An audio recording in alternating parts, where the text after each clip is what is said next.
Assalamu alaikum warahmatullah. The students of class 3, all of you are welcome to my class. I hope that all of you are well by the grace of Almighty Allah. Now I am going to my class. Dear students, আজ আমি আলোচনা করব তোমাদের যে practice বই আছে বইয়ের question number 12 নিয়ে। সেখানে কি লেখা আছে? অ্যারেঞ্জ। দেখবা তোমাদের প্রশ্ন তোমরা অবশ্যই দেখবে লেখা আছে অ্যারেঞ্জ, সাজাও, এন্ড রিরাইট, সাজিয়ে লেখো, পুনরায় লেখো দা ফলোইং ওয়ার্ডস। এখানে যে নিচে ওয়ার্ড গুলো দেয়া আছে সো দ্যাট যাতে দে মেক সেন্টেন্সেস, যাতে এগুলো বাক্য তৈরি করে। অর্থাৎ এখানে দেখো যে 1 2 3 4 5 এখানে আবার এ বি সি ডি, এখানে যে বাক্যগুলো দেয়া আছে এলোমেলো ভাবে শব্দগুলো দেয়া আছে, এগুলোকে সাজিয়ে বাক্য তৈরি করতে হবে। প্রিয় শিক্ষার্থী বন্ধুরা, এই বাক্যগুলো এখানে দেয়া আছে এলোমেলো ভাবে শব্দগুলো, যার আলোকে বাক্য তৈরি করতে হবে। এখানে তিনটি সেন্টেন্সের আলোকে দেয়া আছে। একটি হচ্ছে অ্যাসার্টিভ সেন্টেন্স, একটি হচ্ছে ইন্টারোগেটিভ সেন্টেন্স, একটি হচ্ছে ইম্পারেটিভ সেন্টেন্স। আমরা আজকে তাহলে যে কাজটি করব সেখানে আমরা আগে একটু লিখে নিই আমাদের মূলত রিরাইট। আমরা যে কাজটি আজকে আলোচনা করতেছি, rewrite the words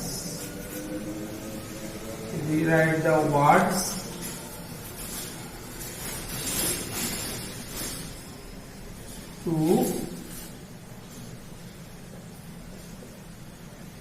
make sentence। এবার আমরা যে আলোচনাটি করব, আমাদের প্রথম যে সেন্টেন্সটি সেটা হচ্ছে অ্যাসার্টিভ সেন্টেন্স।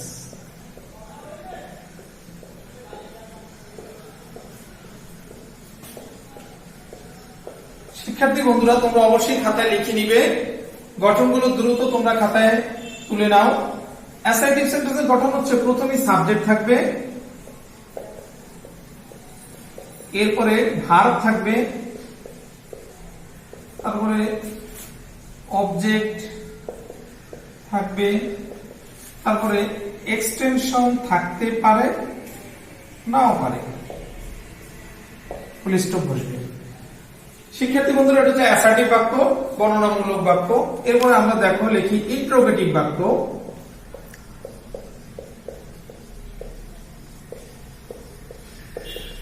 ইন্টারোগেটিভ সেন্টেন্স, প্রশ্নবোধক বাক্য। এখানে দেখো আমাদের যে প্র্যাকটিস গুলো দেয়া আছে, এখানে ইন্টারোগেটিভ বাক্যের মধ্যে আমরা ডব্লিউএস ওয়ার্ড দিয়ে যে ইন্টারোগেটিভ বাক্যগুলো করা হয় সেই প্র্যাকটিস গুলো এখানে দেয়া আছে। আমরা সেটা এখানে আগে লিখি। দেখো প্রথমেই ডব্লিউএস ওয়ার্ড লিখতে হবে। প্রথমে কি লিখতে হবে? ডব্লিউএস ওয়ার্ড লিখতে হবে। এরপরে অক্সিলারি ভার্ব লিখতে হবে। কি লিখতে হবে? অক্সিলারি ভার্ব লিখতে হবে। তারপরে লিখতে হবে সাবজেক্ট, তারপরে লিখতে হবে মূল ভার্ব, তারপরে লিখতে হবে যদি থাকে অবজেক্ট, এরপর অবশ্যই প্রশ্নবোধক চিহ্ন দিতে হবে। দেখো যদি ডব্লিউএস ওয়ার্ড ছাড়া ইন্টারোগেটিভ বাক্য থাকে তাহলে শুধু ডব্লিউএস ওয়ার্ডটুকু হবে না, বাকি অংশ একই রকম থাকবে। এবার আসো আরেকটি বাক্য আমাদেরকে শিখতে হবে, সেটা হচ্ছে ইম্পারেটিভ বাক্য।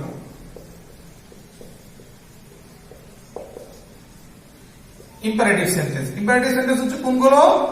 ইম্পারেটিভ সেন্টেন্স হচ্ছে যে বাক্যগুলো দ্বারা আদেশ, উপদেশ, অনুরোধ এগুলো বোঝানো হয়, এগুলো ইম্পারেটিভ বাক্য। দেখো ইম্পারেটিভ বাক্যের গঠনটা কি হবে? তাহলে প্রথমেই ভার্ব বসবে, তারপরে অবজেক্ট বসবে, তারপরে হচ্ছে এক্সটেনশন যদি থাকে,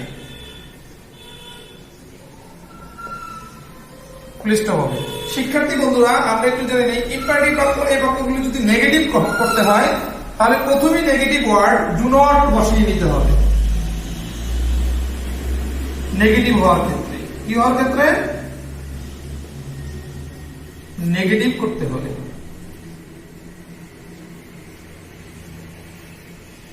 যদি বাক্যটি নেগেটিভ হয় তাহলে অবশ্যই ইম্পারেটিভ বাক্যের শুরুতে ডু নট বসিয়ে নিতে হবে।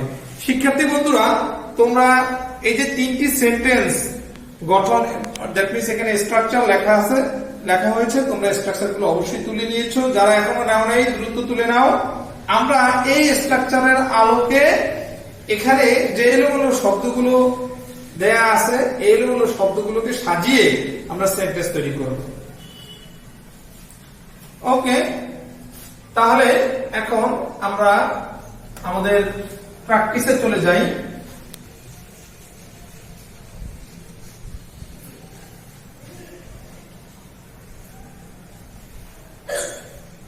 শিক্ষার্থী বন্ধুরা, তোমরা অবশ্যই এখানে দেখো, আমি মডেল নম্বর 3 এবং মডেল নম্বর 4 অর্থাৎ তোমাদের বোঝার সুবিধার্থে অ্যাডভান্সড লার্নার্স বইয়ের যে মডেল নাম্বার 3 এবং 4 এর প্র্যাকটিস গুলো দিয়েছি।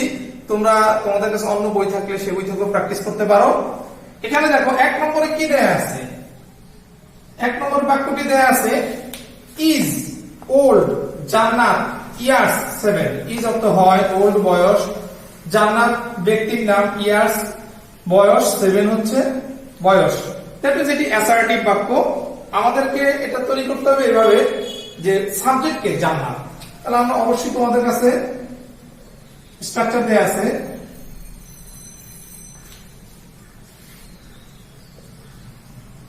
জান্নাত, এরপরে ভার্ব কি ইজ,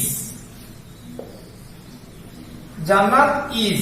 এবার অবজেক্ট দিতে হবে, কি দিতে হবে, 7 ইয়ার্স ওল্ড।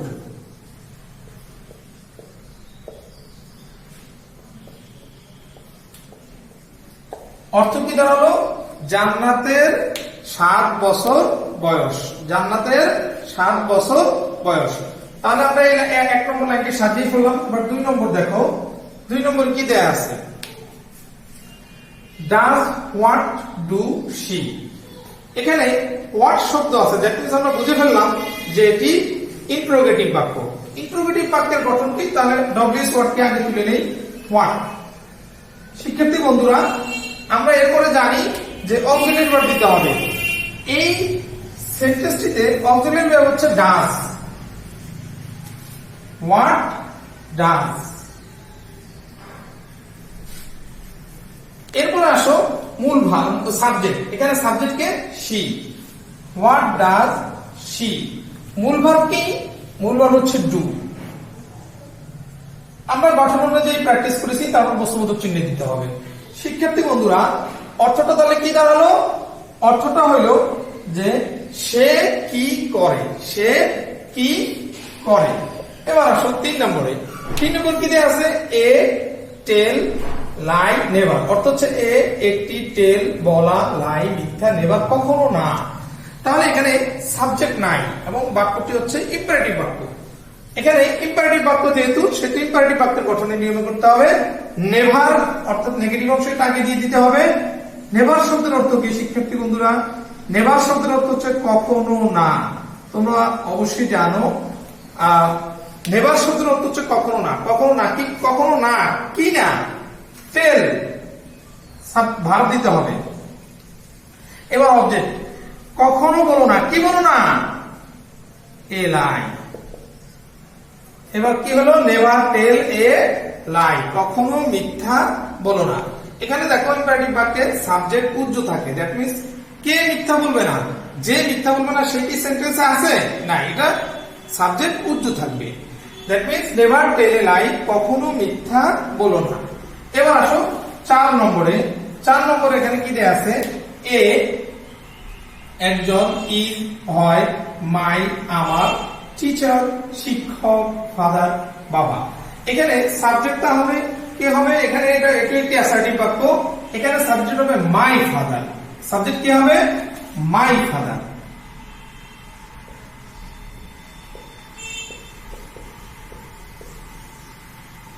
আমার বাবা, আমার বাবা, মাই হচ্ছে পসেসিভ। পসেসিভ কখনো একটা সাবজেক্ট হয় না, সে অবশ্যই কোন একটি ব্যক্তি বস্তুকে নিয়ে সাবজেক্ট হয়। এখানে ফাদার হচ্ছে আমার বাবা, সাবজেক্ট হচ্ছে আমার বাবা, এই জন্য এখানে সাবজেক্ট হবে মাই ফাদার। এবার ভার্ব বসবে ইজ, মাই ফাদার ইজ, আমার বাবা হয় কি, কি হয়, এ টিচার। এটা হচ্ছে object. My father is a teacher, আমার বাবা একজন শিক্ষক। এবার দেখো তাহলে আমরা এটি একটি অ্যাসার্টিভ বাক্য। এবার 5 নম্বরে কি আছে, is life water, is life water. এখানে দেখো সাবজেক্টকে, এখানে বাক্যটি হাতে দেবো, সাবজেক্ট হচ্ছে ওয়াটার।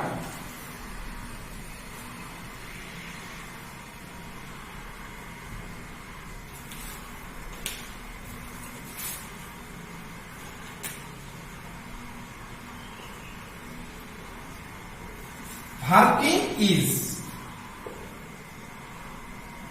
কারণ এম, ইজ, আর, ওয়াজ, আর এগুলো অক্সিলারি ভার্ব, কিন্তু যে সেন্টেন্সে কোনো মূল ভার্ব না, অন্য কোনো মূল ক্রিয়া না থাকে, তখন এই অক্সিলারি ভার্বগুলো এই সেন্টেন্সে মূল ভার্ব হিসেবে বসে।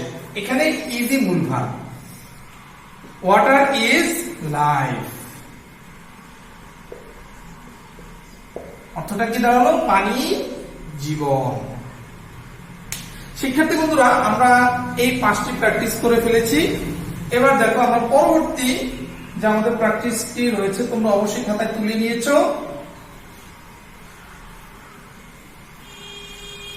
এবার দেখো আমরা 2 নম্বর প্র্যাকটিসটি করার চেষ্টা করতেছি।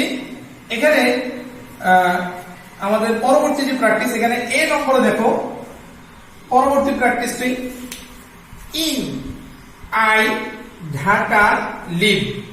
এখানে সাবজেক্ট কে, আই, আই হচ্ছে সাবজেক্ট। আমি কি করি, ভার্ব, আই লিভ, একটি অ্যাসার্টিভ বাক্য। আমি কি করি, আমি বাস করি কোথায়, ইন ঢাকা। ইন হচ্ছে প্রিপজিশন, এখানে আমি বাস করি কোথায়, বাস করি, ইন ঢাকা, ঢাকায়। তাহলে আই লিভ ইন ঢাকা। এবার আসো বি নম্বর। বি নম্বরে কি লেখা আছে, 3 ইন আই, 3 মানে তৃতীয়, in A I, in, in অর্থ এখানে এ অর্থ আসবে, সে অর্থ বলছি। আই আমি, রিড অর্থ পড়ি, ক্লাস অর্থ হচ্ছে শ্রেণী। এখানে সাবজেক্টকে তাও আই, ভার্বকে রিড। আই রিড, আমি পড়ি, কিসে পড়ি, ইন ক্লাস 3। অর্থটা কি দাঁড়ালো শিক্ষার্থী বন্ধুরা, আমি 3য় শ্রেণীতে পড়ি, আমি 3য় শ্রেণীতে পড়ি। তাহলে আই হচ্ছে সাবজেক্ট, রিড হচ্ছে ভার্ব, এরপরে ক্লাস 3 হচ্ছে আমার অবজেক্ট, আর এখানে ইন প্রিপজিশনের কাজ করছে, অর্থাৎ আমি 3য় শ্রেণীতে পড়ি। এবার আসো সি নম্বরে কি লেখা আছে, ইজ হোয়াট ডুইং শি। আমরা হোয়াট দেখেই বুঝতে পেরেছি যে এটা ইন্টারোগেটিভ বাক্য। আমরা কি বুঝতে পেরেছি হোয়াট থেকে, এটি ইন্টারোগেটিভ বাক্য। তাহলে ইন্টারোগেটিভ বাক্য আমরা আগে ইন্টারোগেটিভ ওয়ার্ড যেটি ডব্লিউএস ওয়ার্ড সেটা আগে লিখে নেই, WHAT হোয়াট। এবার এই বাক্যটি হচ্ছে প্রেজেন্ট কন্টিনিউয়াস টেন্স। কোন টেন্স, প্রেজেন্ট কন্টিনিউয়াস। শিক্ষার্থী বন্ধুরা, তোমরা অবশ্যই সাথে সাথে লিখতেছো। এখানে এই আমরা আমাদের যে ইন্টারোগেটিভ বাক্যের গঠন দেয়া আছে, সেখানে অবশ্যই আমরা ডব্লিউএস ওয়ার্ডের পরে লিখছি টেন্স অনুযায়ী অক্সিলারি, আমাদের যে অক্সিলারি ভার্ব লিখতে হবে, তো অক্সিলারি হচ্ছে এখানে ইজ। তাহলে what is, present continuous tense, what is. এবার আসো সাবজেক্ট, এখানে সাবজেক্ট কি হবে, শি, হোয়াট ইজ শি। এবার মূল ভার্ব, এখানে মূল ভার্ব ডুইং দেয়া আছে, অর্থাৎ টেন্স অনুযায়ী মূল ভার্ব বসবে। এখানে প্রেজেন্ট কন্টিনিউয়াস টেন্স হওয়ার কারণে ডুইং হয়েছে। তো এখানে দেখো লেখা আছে হোয়াট ইজ শি ডুইং। আমরা এভাবে সাজালাম, অর্থটি কি দাঁড়ালো, সে কি করতেছে, সে কি করতেছে। শিক্ষার্থী বন্ধুরা, এবার আমরা ডি নম্বর প্র্যাকটিস করতেছি। ডি নম্বরে দেখো লেখা আছে রাইস। কি লেখা আছে, রাইস, রাইস কুকস মাদার। এখানে লেখা আছে রাইস কুকস মাদার। রাইস হচ্ছে ভাত, কুকস কুক অর্থ রান্না করা, এখানে কুকস হচ্ছে প্রেজেন্ট ইনডিফিনিট টেন্স হওয়ার কারণে। মাদার হচ্ছে মা, মাদার হচ্ছে কি মা। তাহলে এখানে দেখো রাইস অবজেক্ট, আমরা এটা যখন এখন আমরা সাজাবো তখনই দেখতে পাবে তোমরা শিক্ষার্থী বন্ধুরা, কুক রান্না করা মাদার, এখানে সাবজেক্ট কে মাদার। এটিও অ্যাসার্টিভ বাক্য।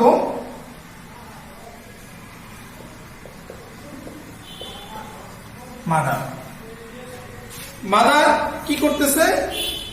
কুক করতেছে, দ্যাট মিন্স রান্না করতেছে। মাদার কি করতেছে? কুক। এখানে কুকস, শিক্ষার্থী বন্ধুরা তোমাদের সুবিধার্থে একটু বলে দিচ্ছি, এটি প্রেজেন্ট ইনডিফিনিট টেন্স, যার কারণে এই কুক ভার্বের সাথে এস হয়েছে, অর্থাৎ প্রেজেন্ট ইনডিফিনিট টেন্সে সাবজেক্ট যদি থার্ড পারসন সিঙ্গুলার নাম্বার থাকে তাহলে ভার্বের সাথে এস বা ইএস যুক্ত করতে হয়। এখানে কুকের শেষে কে আছে, যার কারণে এস যুক্ত হয়েছে। মাদার কুকস, এবার মা রান্না করে, কি রান্না করে সেটা আমাদেরকে জানতে হবে। মাদার কুকস রাইস, এটা হচ্ছে অবজেক্ট। মা রান্না করে, কি রান্না করে? রাইস, ভাত রান্না করে। শিক্ষার্থী বন্ধুরা, এবার আমরা আমাদের পরবর্তী যে প্র্যাকটিস, তোমরা অবশ্যই এগুলো লিখে নিয়েছো, কেউ যদি এখনো লিখতে বাকি থাকো একটু লিখে নাও। এবার কি নম্বরে দেখো কি লেখা আছে? এ লাই, একটি মিথ্যা, ডু টেল নট, টেল অর্থ বলা, অর্থাৎ এখানে দেখো শিক্ষার্থী বন্ধুরা, এখানে কোনো সাবজেক্ট নাই, এটি একটি ইম্পারেটিভ বাক্য। ইম্পারেটিভ বাক্য, ইম্পারেটিভ বাক্যের যে গঠনের নিয়ম সেই অনুযায়ী এই ইম্পারেটিভ বাক্যটি আমাকে করতে হবে। তো তোমাদেরকে ইম্পারেটিভ বাক্যের যখন গঠন লেখানো হয়েছে অর্থাৎ শেখানো হয়েছে, তখন তোমরা অবশ্যই দেখতে পেরেছো যে যদি নেগেটিভ ইম্পারেটিভ বাক্য করতে হয় তো অবশ্যই আগে নেগেটিভ ওয়ার্ড দিয়ে নিতে হবে, এবং সেখানে অবশ্যই যদি ডু নট থাকে তাহলে অবশ্যই ডু নট, আর যদি নেভার থাকে তাহলে নেভার। এখানে ডু নট দেখো লেখা আছে, ডু আছে আবার নট আছে, তাহলে আমরা শুরুতেই দিয়ে নিব ডু নট। এবার দেখো ডু নট, এবার ভার্ব আসবে, ডু নট টেল, বলো না, কি বলো না? এ লাই, ডু নট টেল এ লাই, কখনো মিথ্যা বলো না। শিক্ষার্থী বন্ধুরা, আমরা দেখো এর আগে যে ইম্পারেটিভ বাক্যটি করেছিলাম সেখানে লেখা আছে, দেখো এখানেই লেখা আছে নেভার টেল। এই নেভার শব্দটি তো কখনো না, এই নেভার শব্দটিও নেগেটিভ ওয়ার্ড, এখানে ডু নট দ্বারা বাক্যটি নেগেটিভ করা হয়েছে। এই ডু নট শব্দটিও দ্বারা আমরা ইম্পারেটিভ বাক্যটিকে নেগেটিভ করেছি, অর্থাৎ এই ডু নট শব্দটি হলো করো না, অর্থাৎ নেগেটিভ করা হয়েছে। নেভার শব্দের অর্থ হচ্ছে কখনো না, এটিও নেগেটিভ করা হয়েছে। অর্থাৎ নেগেটিভ করার জন্য এই ইম্পারেটিভ বাক্যে এই প্রথম প্র্যাকটিসে আমরা নেভার শব্দের ব্যবহার দেখেছি, এখানে ডু নট শব্দের ব্যবহার দেখেছি। শিক্ষার্থী বন্ধুরা, আমি তোমাদেরকে এখান থেকে বাক্যগুলো আরেকবার বলছি, কেউ যদি লিখতে বাদ করে থাকে তাহলে সুন্দর করে তুলে নাও। আমাদের প্রথম প্র্যাকটিসে দেখো এখানে কি লিখছি, জান্নাত is 7 years old, what does she do? Never tell a lie, my father is a teacher, water is life। আমাদের দ্বিতীয় প্র্যাকটিসে দেখো কি লিখেছি আমরা, I live in Dhaka, I read in class 3, what is she doing? Mother cooks rice, do not tell a lie। শিক্ষার্থী বন্ধুরা, এবার তোমরা হোমওয়ার্কটা লিখে নাও। তোমাদের হোমওয়ার্কটা এখানে লেখা আছে, দেখো practice more from your book. That means তোমার যে প্র্যাকটিস বই আছে সেই প্র্যাকটিস বই থেকে অধিকতর তোমরা অনুশীলন করবে। ডব্লিউএস না, এখানে হচ্ছে তোমাদের যেই arrange and rewrite the following sentence, following words so that they make sentence। এই টপিকের যে প্র্যাকটিস গুলো আছে এগুলো তোমরা অবশ্যই বেশি বেশি প্র্যাকটিস করবে। ধন্যবাদ ভালো থাকো, সুস্থ থাকো, নিরাপদে থাকো। আসসালামু আলাইকুম ওয়া রাহমাতুল্লাহ।